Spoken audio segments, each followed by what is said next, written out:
পাহাড়ের নিচে মেঘ 40 উপরে পাহাড় কত বেশি না আপনারই যারা এই জায়গায় আসবে না যারা সিলেট আসবে না তারা এটা বুঝবে না যে কতই মজা হয় এই জায়গায় আসলে অনেক মজা হয় এই জায়গায়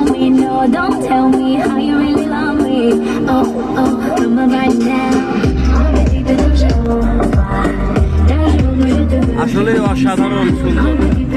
এটা কেউ চোখে নিজ চোখে না দেখলে বোঝা যাবে না।